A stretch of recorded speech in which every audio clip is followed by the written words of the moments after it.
Africa Content TV. Torí pé ọjọ́ ti lọ àti ọjọ́ ń solókù tó kò jẹ́ ṣe alhamdulillah. Mama wa Ummul Mu'minat ó ní ká ṣe alhamdulillah. Àwọn gbádùn ilé ẹ̀ka tó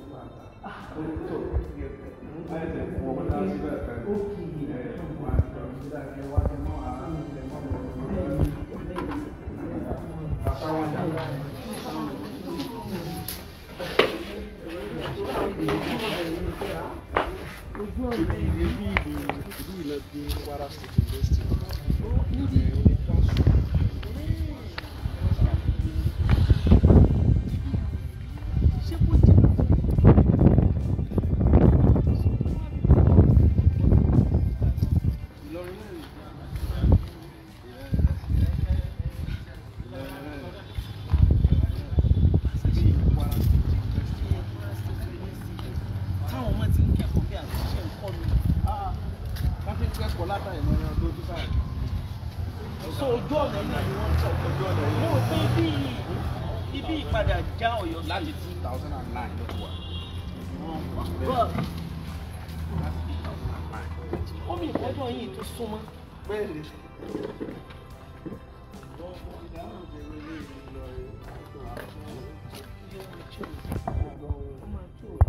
Ìgbà tá ẹ̀jẹ̀ fẹ́ bẹ̀rẹ̀ gan nígbà tí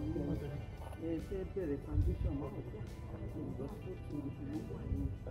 orí gbogbo bó ṣe ilé àdúgbò ọjọ́ tẹ wá lọ sórí ọ̀dọ̀ mòdìrò tẹ lórí ìpè màmá wo ní advert ní orí tó ti di ìfẹ́. Gbogbo ọ̀rọ̀ ló ṣe déédéé ọpẹ́. Nítorí àsìkò torí àwọn ọlọ́run ní àlọ́wọ́ tó kàn sọ yìí wọn náà sì mọ bá a ṣe ti pẹ́ tó láti àsìkò tá a ti kúrò lọ́nà. Inú mi sì dùn wípé ọwọ́ pàtì ẹ̀ débí láti ìgbà tí mo ti máa wo bí mi ti ń gbé kí n wá. Epo tún dà wá láàmú mo ń láti pe àwọn ẹrú ọlọ́run kan ní NNPC pé ẹ bá mi wọ epo a ní ìdí láti mo ń láti travel lè tó jẹ́ pé ẹjẹ́ á tún sọ pé alhamdulillah alhamdulillah ẹ tún sọ pé alhamdulillah ẹjẹ́ á sọ pé alhamdulillah rabbil alamin àti ọlọ́run yẹn ọba tó jẹ́ pé kò sí tó yẹ tó ju kíkẹ́ lọ orí ètò ṣe fún wa yìí nítorí tóun ló sọ fún wa pé la tafrah ó ní inna Allaha la yuhibbul farihin kò sí bí orí ṣe lè pọ̀ tó fẹ́ rú nítorí wọn bá ní ìjìnlọ pẹ́ òun ló sọ láàyè ní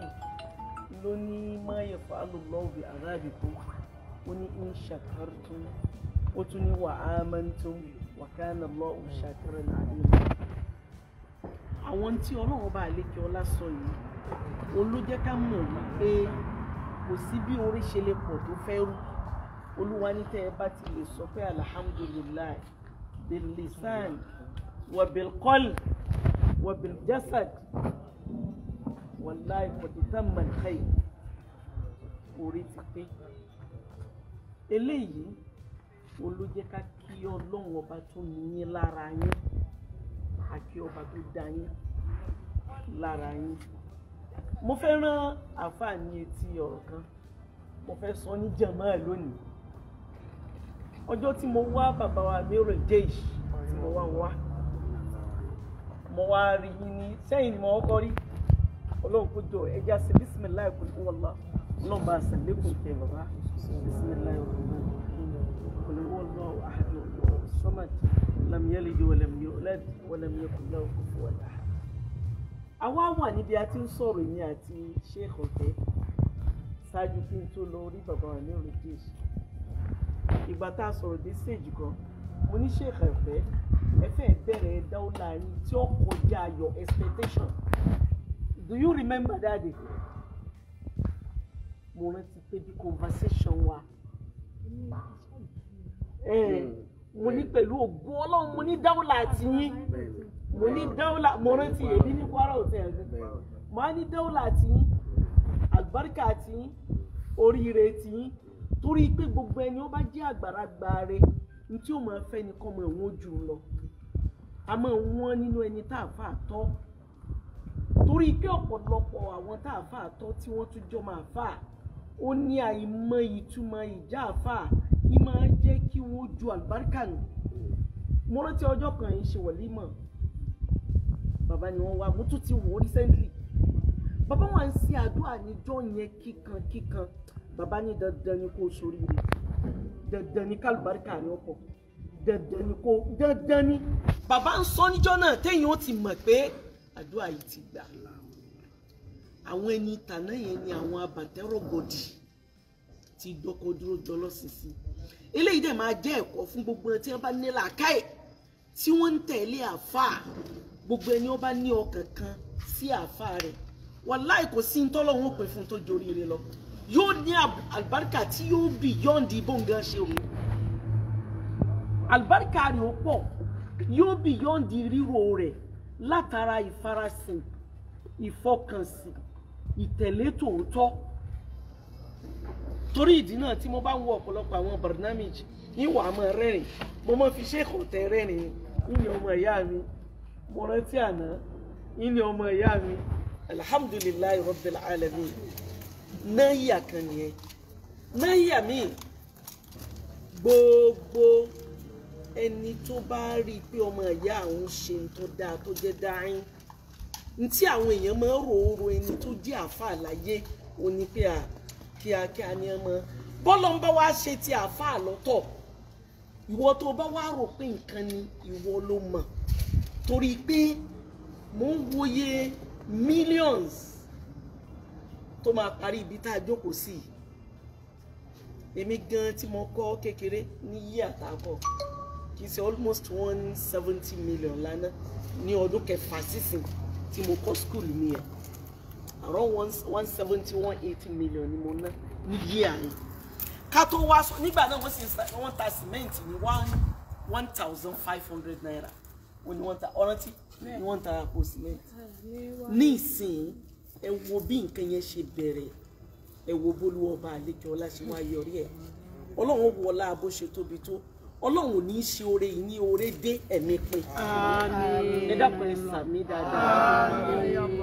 gbogbo ẹni tọ́lọ́run ó pín àlùbáríkà dọ́dọ̀ tiẹ̀ náà kó ṣe àmì dáadáa olúwa kó wọlá pé àwọn tí wọ́n bá ń bẹ lókè àwọn tí wọ́n bá ní làákàyè tí wọ́n ń bẹ ń sàlẹ̀ olóríire nìkan ló máa mọ iye oríire o Sheikh Hotel ẹni tó bá wá sálámù yìí pé Sheikh salamu alaykum ẹ kí ẹ̀yin ẹ dúpẹ́ lọ́wọ́ ẹ̀ tọ́rọ àwọn kan bẹ tí pé inú ìbànújẹ́ ni wọ́n wà ní gbogbo ọgbà tí mo bá ń wo barnamij yìí tí mo bá jókòó máa farabalẹ̀ máa ṣe sùúrù ìwà máa fi yún sọ̀rọ̀ fáwọn ọmọ wípé gbogbo ẹni ó bá ṣe kídímọ́ fún àáfàá rẹ̀ ẹni tí ń tẹ̀lé bọ́rọ̀ rẹ̀ ṣe máa já sí rẹ̀ ẹni ó bá fi àníyàn rẹ̀ tẹ̀lé àáfàá rẹ̀ ẹni ó bá fi ọkàn tọ́mọ tẹ̀lé àáfàá rẹ̀ ọlọ́run wàá ti wò wípé kí ni mo fẹ́ bá ẹni yìí fi ilẹ̀ ẹrú mi kí ni màá fún oríire tiẹ̀ yóò tún wá ga sí àlùbáríkà tiẹ̀ yóò tún wá ga sí ìdùnnú tiẹ̀ yóò tún wá ga sí ayọ̀ tiẹ̀ yóò tún wá ga sí ẹ pé àmín Sheikh Hotel níjó ní tiẹ̀ sílé àwọn èèyàn rò pé abẹ́ ìrílẹ̀ àfọ̀ ọ̀tẹ́ ni mi ní opportunity láti wà níbi ilé mo dẹ̀ gbé títí bíi kí n lè wá ọlọ́run fún mi l'opportunity wíwá torí ẹ̀ mo fi mọ̀ rò pé Malam Buhari tiẹ̀ ní àwọn ìṣe àwọn wákà ìdùnnú kan ni wọ́n kọ́ dá sí mi létí pé láìsí bẹ́ẹ̀ ni ọya máa jó Alájà Kaola